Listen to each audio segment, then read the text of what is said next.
Good morning, everyone. Good morning, ma'am. Okay, how was the test? Easy. Okay. Let us go for the next point. That is, in the last lecture, we have seen one theorem, no?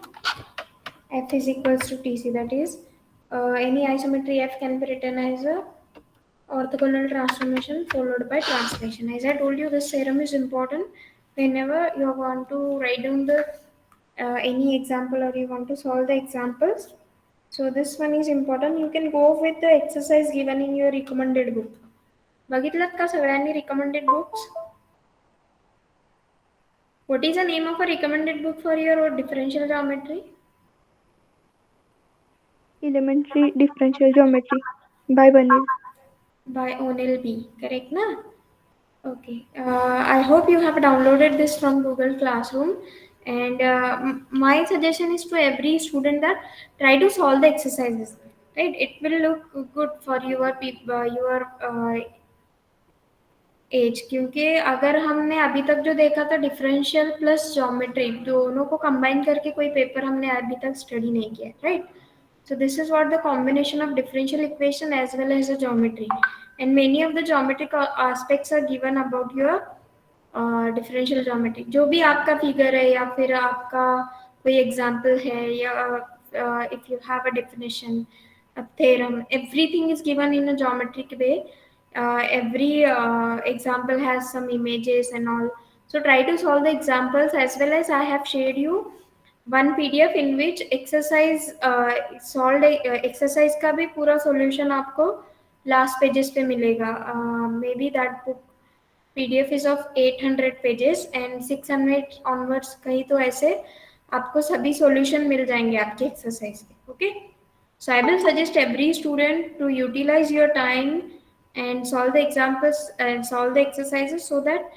the concept of a differential geometry will become easy for you as well as it is interesting it is not boring like you have to prove the theorem and result here you can see everything geometrically even I have told you one app, Newton Demo and Function Plotter. Okay, try to download those app, Newton Demo and Function Plotter. Any other app which you feel easier. वहाँ पे आपको जो भी आप example solve कर रहे हो okay just like if you are finding the Frenet apparatus for the helix Frenet apparatus for any element suppose you are provided with alpha of t is equal to some curve is given right so for that curve you have to just put up all the values of that curve जो भी coordinates है curve के आपको put up करना है and you will see the image how actually it looks like so actually what is the power of mathematics that without knowing a curve itself we are saying about the tangent its normal binormal twisting turning everything we say about that curve without knowing actually how it look like correct no Yes, ma'am. so I will suggest everyone to whenever you are going to solve that example, try to plot this example on your function plotter or Newton demo or whatever the app you have downloaded. वहाँ पे आप उस function को plot करो और उसका कुछ domain provide करो अगर वहाँ पे instruction है otherwise you can directly put and you can see the image. Okay. In the function plotter, they have a restriction that you have to provide a domain for x and y and z coordinate. But for Newton demo, directly if you are going to put, then you can see the images. So whenever you solve the example, you will feel that this is tangent, normal, binormal, but how it actually looks like, how the figure look like. Okay, so try to solve those one with the help of images itself. You can see on those app. Now we are going to solve the example with the help of one theorem which we have seen in the last lecture that f is equals to tc that is every isometry can be written as a orthogonal transformation followed by translation. Okay. Any doubt up to last lectures? No, ma'am. Okay. So let us start with the next point that is example we are going to see.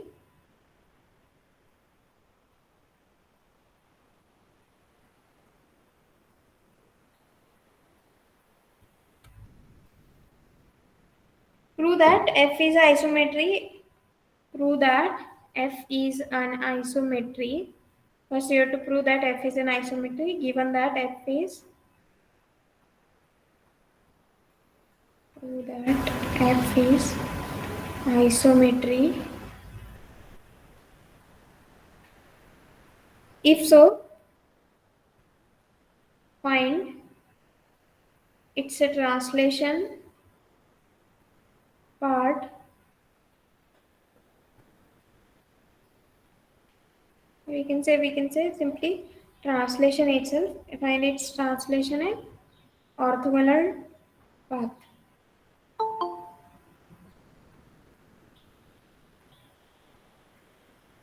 Okay.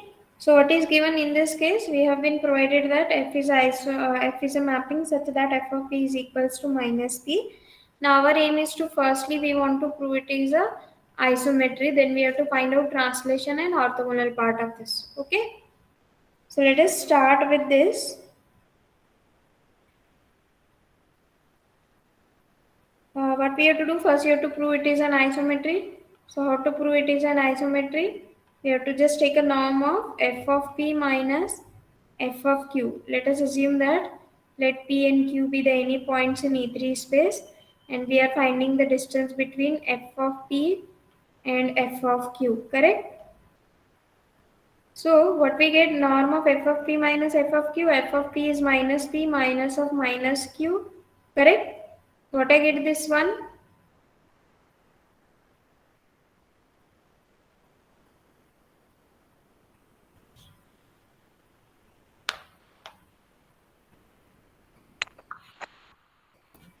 Okay.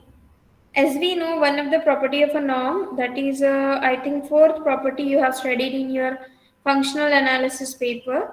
So can I write this as norm of minus 1 is outside and this is p minus q.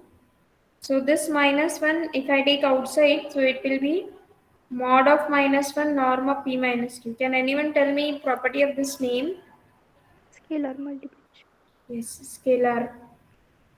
Okay, so we are whenever you have a scalar number multiplied in a norm, so you can take it outside and note out modulus of minus 1 is 1. So you can see we have started with norm of fp minus fq, and we have ended with norm of p minus q, which is nothing but distance between p and q. Okay, so totally I can write this as distance between fp and fq is exactly equal to distance between P and Q. Barabar?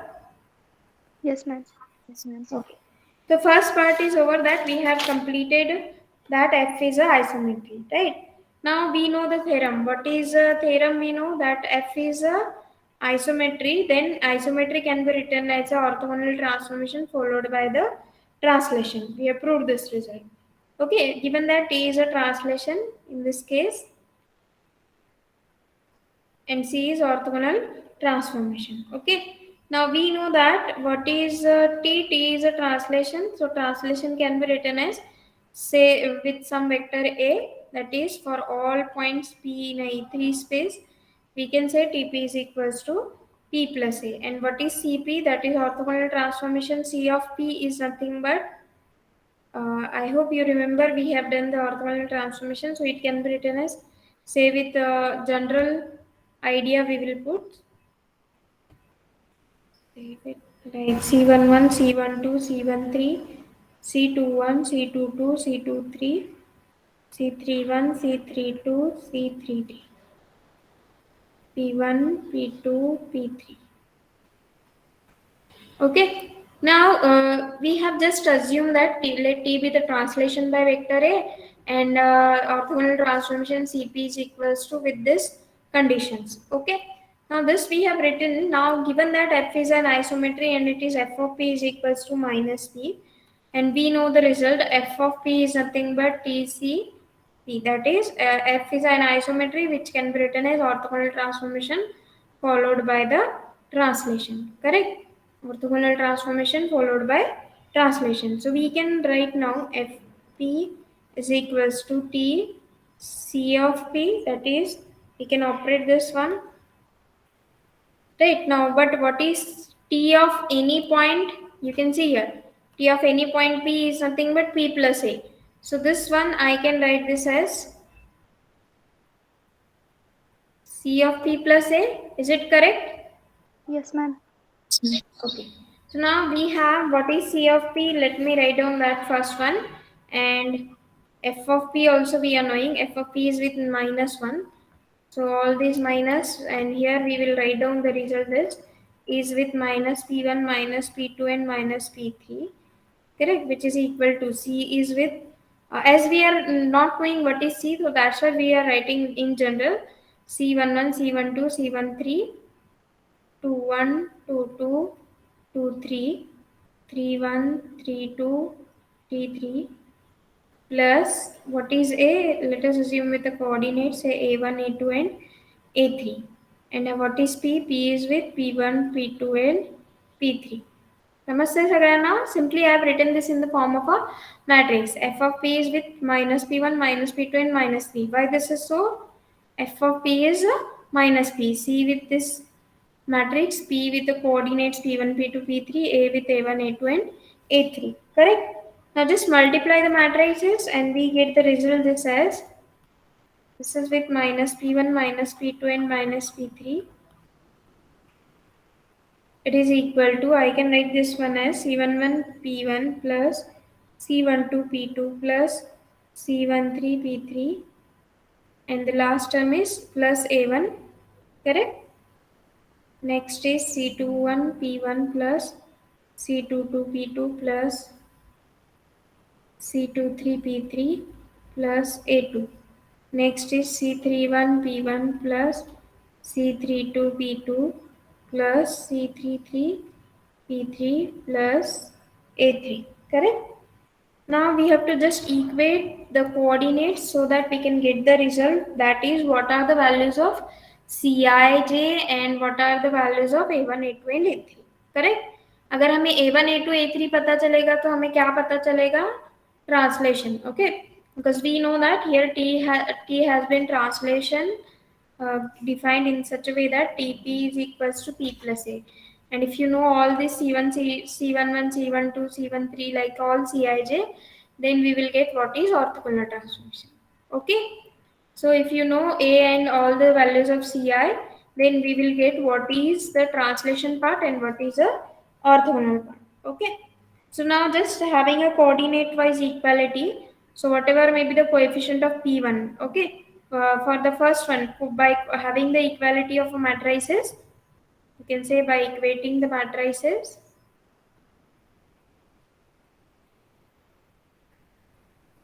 Yes, what we get by equality of a matrices? What is the coefficient of P1 in the first one? C11 is equal to minus 1. Correct? C12. What is the coefficient of P2? Kahe ka coefficient? 0. C13 is also 0. A1 is also 0. For the second one, what you get the coefficient of P1? That is C21 is 0. C22 we get it is minus 1. Again C23 is 0. A2 is also 0. Next we get C31 minus 1. Sorry, is 0.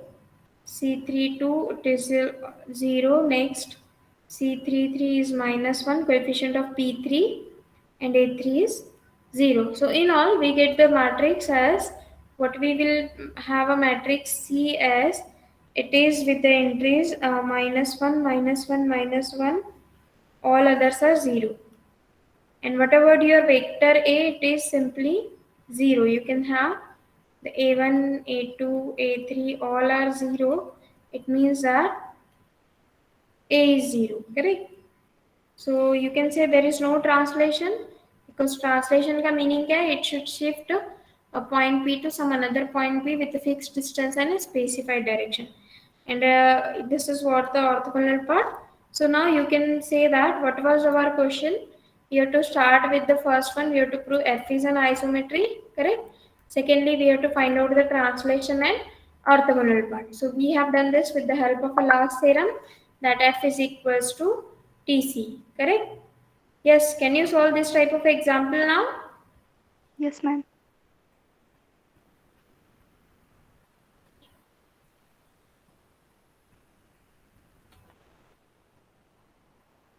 hope you are knowing what is the syllabus for your internal. Yes, ma'am. Before isometry. हाँ, isometry के पहले क्या होगा आपका पूरा जो फ्रेनेट apparatus for unit speed as well as फ्रेनेट apparatus for the arbitrary speed. Now let us go for the next example. I will allow you to solve here only. Solve this example and tell me whether it is an isometry. Example number 2. I will give the isometry, or we can say the mapping f of p is equals to with p1, p2, and 1. Whether it is an isometry or not. You have to check whether f is a isometry or not. Okay, check करा आणि सांगा कसं check करणार आहे isometry. Norm of fp minus fq. Check and tell me whether it is an isometry or not.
Yes, what is the result? Whether it is isometry or not?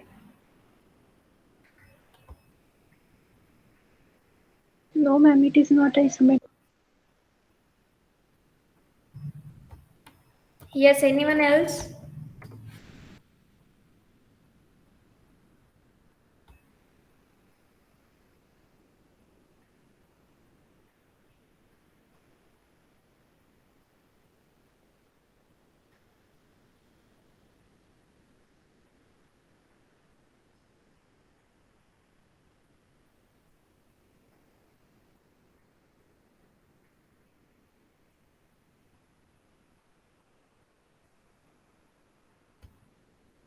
Yes, काही problem आहे का?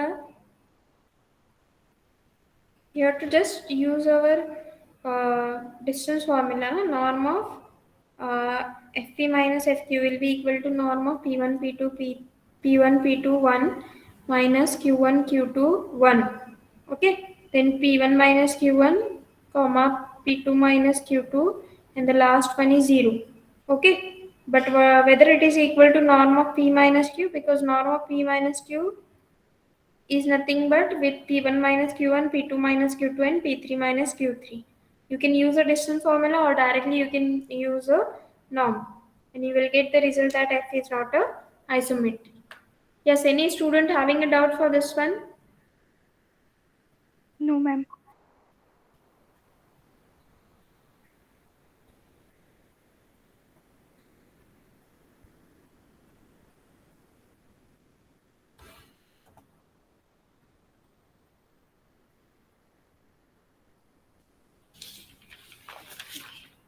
So go through the exercise and solve the examples like this.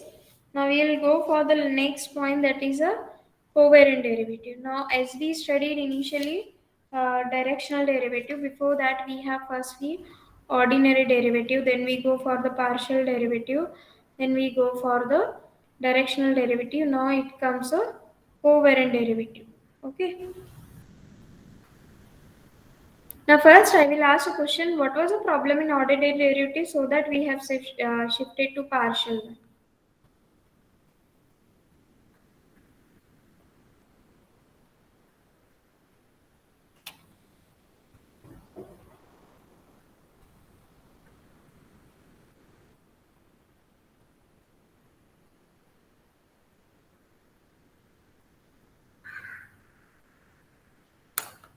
Yes.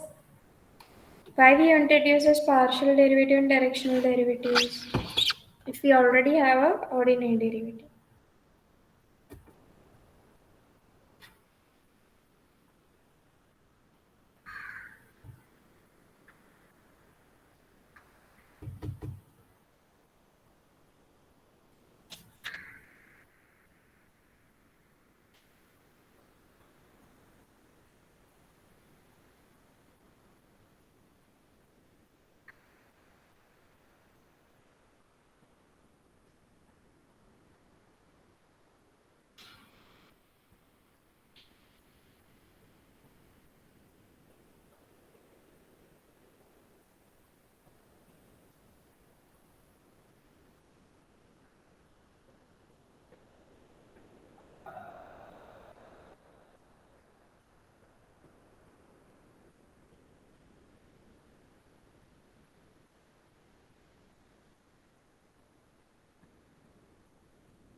Yes, no one knows the reason behind this.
Ordinary derivative for only one independent variable, and partial derivative is used for the several independent variables, and this is the need for finding the partial derivative.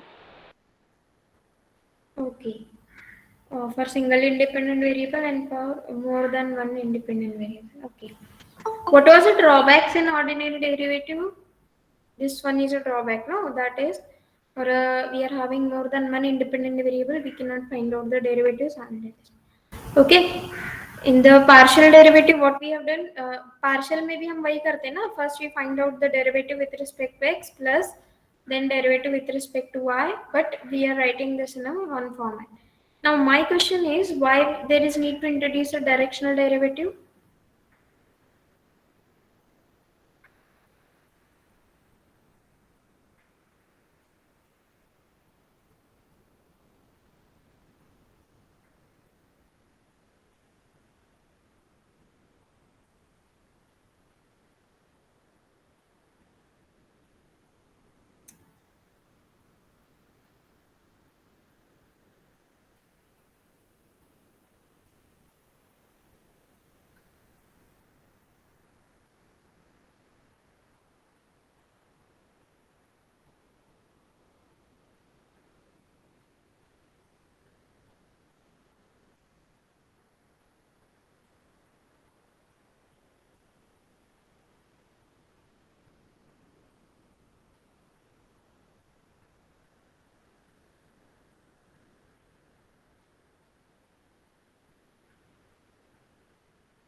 Yes, no one knows why there is need to introduce directional derivative. You have studied this in first year also. In the fourth chapter for the real analysis one paper, in the differential geometry also I have given in detail what is a differential, what is a directional derivative, how it works, what is a directional derivative for a tangent vector, what is a directional derivative for a vector field. You are having an internal also, no? If you haven't studied the differential geometry, directional derivative आहे ना तुमच्या इंटरनलला?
नाही कळालं का directional derivative? Ma'am, to find the derivative in arbitrary direction, we can use directional derivative. Yes, because in the partial derivative we have fixed out the direction, that is we are finding the rate of change in either x, y or z, correct? But if instead of x, y, z, if I want to find out the directional derivative, or you can say if I want to find out the derivative in arbitrary direction, it was not possible with the partial derivative. Okay, one more question, that if I say the derivative exists for ordinary derivative, we'll come to now ordinary derivative. If derivative exists, then we can say it is a continuous function. बरोबर? F dash exists, it means that f is a continuous. बरोबर ना? Yes, ma'am. But whether this will be true for your partial derivative, if you say that if partial derivative exists, whether you can say it is a continuous, the function given is a continuous.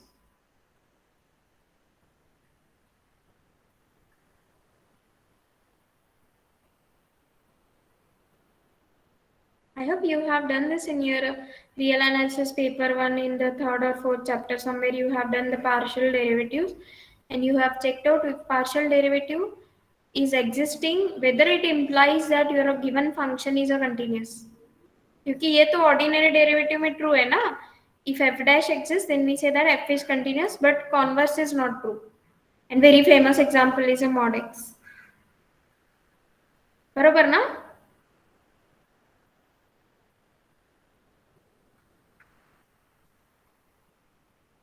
For mod x, it is a continuous function, but it is not a differentiable at a x equal to 0 because it may have infinite number of tangent at that point. So you cannot take a single tangent one which will be working as a derivative. बरोबर ना? Yes, whether everyone knowing these properties of a derivative, f dash exists, it means that f is continuous, and the reverse one. If f is a continuous, it doesn't imply that derivative exists. Correct? In the very similar way, what is my question? If I say that a partial derivative exists, that is dou f by dou x, correct? Whether can you say guaranteedly that your function f is a continuous?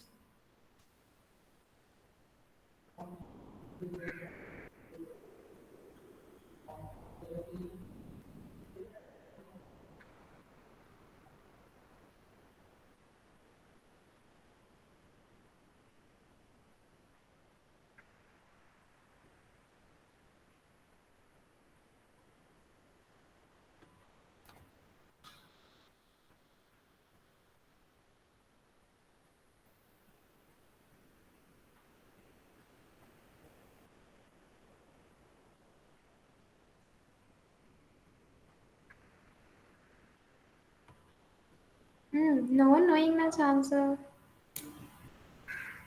Don't waste your time क्योंकि अभी already हमने हर एक question पे इतना लंबा pause लिया है. Recording में दिखेगा ना वो इतना लंबा pause. You should answer it fastly.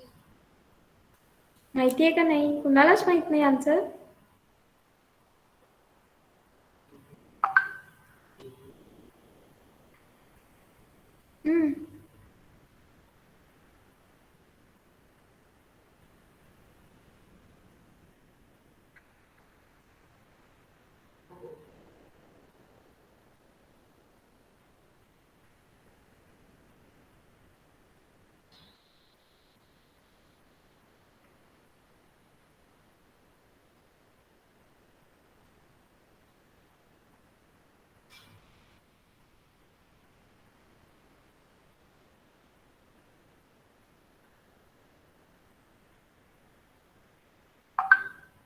Yes, is it so difficult?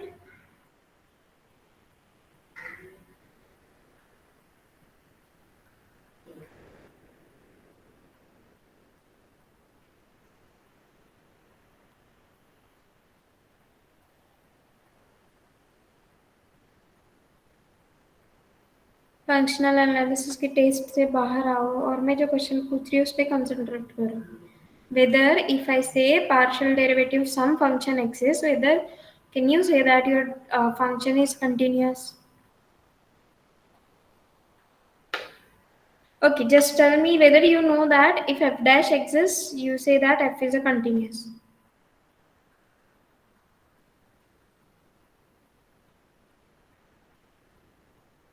Yes, ma'am. Okay, you know this. So you have understood what is a question. Whether partial derivative if it exists, can you say that your function is continuous?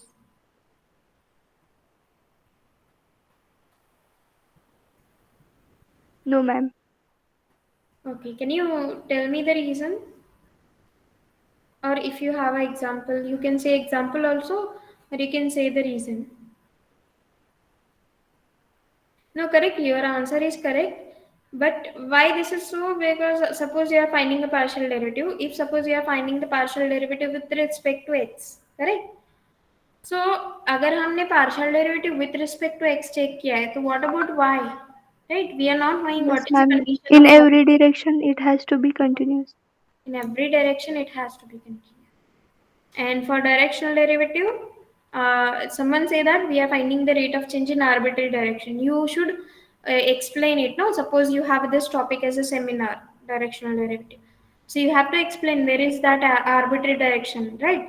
D by dt of f of p plus tv. That v is a vector which gives you the arbitrary direction. Correct? No. So now let us go for the next point. That is a covariant derivative. Okay. Now let me write down firstly the definition of covariant derivative. It's very similar to your definition of directional derivative. Okay. So what is a covariant derivative? Let W be the vector field on E3.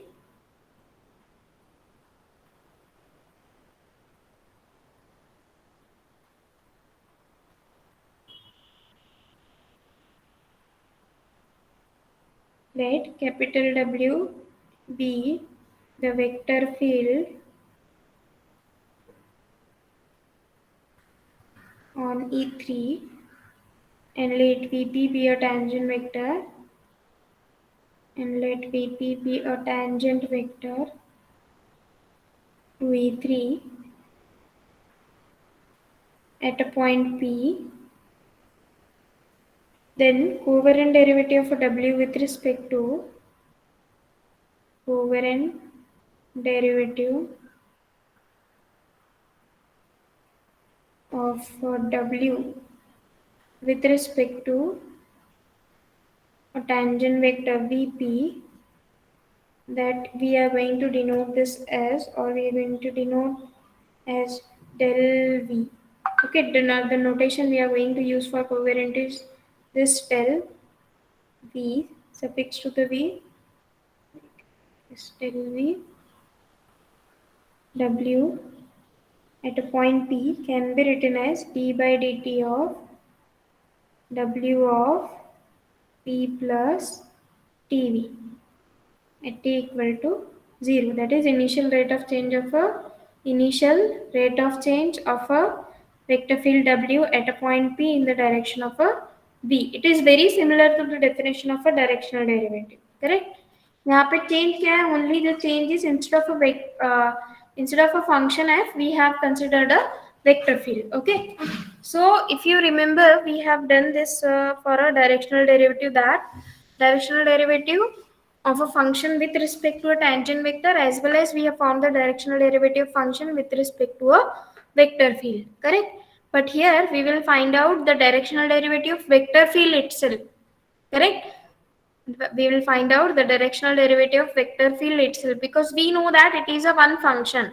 So we can find out its derivative. But what is your vector field? If you remember, vector field is nothing but collection of all the tangent vectors, one at every point. Right? The vector field W or V can be defined as a function from E3 to union TP of E3. What is your TP of E3? Tangent space. Correct? Tangent space at a point P. What is a tangent space? Suppose P is a point, all the tangent vector, collection of all the tangent vector at a point P, and collection of all the tangent vector once at every point P of a E3 space is your vector field. So now we have to find out the directional derivative. So we can say covariant derivative. It is used for our vector field. Okay, directional derivative means what? We are finding for a function. Covariant derivative means what? We are finding a derivative of a whole vector field. Okay, so we are having one vector field W and VP be a one tangent vector. So covariant derivative of a vector field W with respect to a tangent vector can be defined as del VW. V is a tangent vector VP and W is a vector field. It can be written as a initial rate of change of a function. Instead of a function f, here we are using this for a directional derivative. Initial rate of a change of a vector field W with at a point P in the direction of a V. समजतंय सगळ्यांना? Yes, ma'am. Yes, ma'am. Okay. So actually, if suppose P moves in the direction of V, this is what we are going to specify the derivative along a tangent vector. Correct? As we say that P moves in the direction of V, so we are going to specify the derivative along a tangent vector. Okay? We can say this to be a generalization of a directional derivative. Okay, so how it looks like actually, suppose this is what your we are just going to specify that instead of whole vector field, let us assume that W of P will be one tangent vector at a point, and this will be, let us assume W of P plus V, and suppose this is what some point P plus V, in between them we get P plus TV, correct? And so what will be the image here? You can have W of P plus TV, correct? At every point you can find out one tangent vector, no? So here, this is what W of P plus TV. Now we have to find out the derivative of this one only, and which will give you the covariant derivative, that is derivative of your vector field. Okay. So instead of saying that we are finding a derivative of a whole vector field, you have to go to a point wise and you have to find out the derivative. Correct? Now let us go for the examples so that idea will be more clear. Write down the example with me. Find del VW. Find del VW with given that W is equals to X U1 plus YZ U2 plus ZU3. Okay. Suppose we will take this X square U1 plus YZ U2 plus ZU3, and given that say P is equals to with 4, 0, 1, and suppose vector V is equals to with 1, 2 and 3. Correct? First what we will do, first क्या करना पड़ेगा आपको? P plus TV we have to find out. Correct? First find out P plus TV, then find out W of P plus TV, then find out the derivative, then put T equal to 0. Yes, getting me? Yes, ma'am. So first let us find out p plus tv. So what is p? It is 4, 0, 1 plus t times 1, 2 and 3. So it will be equal to 4 plus t and simply 2t, and then it is 1 plus 3t. So we have found p plus tv. Now what is our aims to find out? W of p plus tv. W of p plus tv means what? But whenever you have x coordinate, so x coordinate you are going to put y, z, and last one coefficient of u3 is z. Okay, this is what your x coordinate, this is y and z. Okay, let me write down w once again. So what is a w? X square u1 plus yz u2 plus z u3. Correct? So x square means what? It is 4 plus t square u1 plus yz, that is 2t into 1 plus 3t u3 plus z. Z means 1 plus 3t into u3. W of p plus td. Now what is our next job? We have to find out derivative. Okay, that is d by dt of w of p plus tv. So let us find out the derivative. What is the derivative? It is 2 times 4 plus t. Derivative of 4 plus t is 1. Correct, no? Yes, ma'am. Now how to find out the derivative of this? 2t. If you multiply this will be 2t.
Yes, when I left out the meeting, can anyone tell me? Hello? Derivative of W of P plus TV. Oh, derivative W of P plus TV. Okay, whether I have told you up to 8, 2 and 3. ये answer मिला था क्या? I don't know exactly at which time I have left out the No, meeting. ma'am. Okay, so क्या करना है आपको? D by dt of W of P plus TV. So you can find out the derivative. Whether I have written W of P plus TV. बहुत देर हो गया Yes, क्या ma'am. meeting left out करके? Ma'am, starting of derivative from that.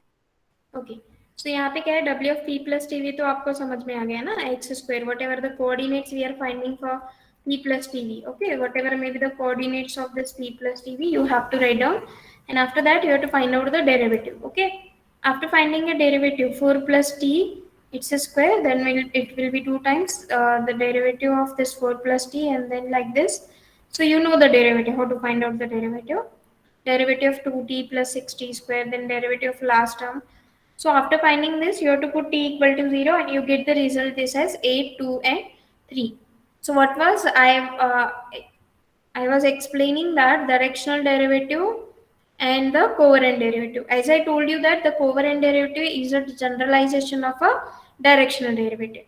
So itself, जब आप निकालोगे कि del VW, whenever you find out the covariant derivative for any example, the itself will give you a one point in E3 space, nothing more than that. बरोबर ना? दिसते ना तुम्हाला 8, 2 and 3, it is simply one point in E3 space, nothing more than that.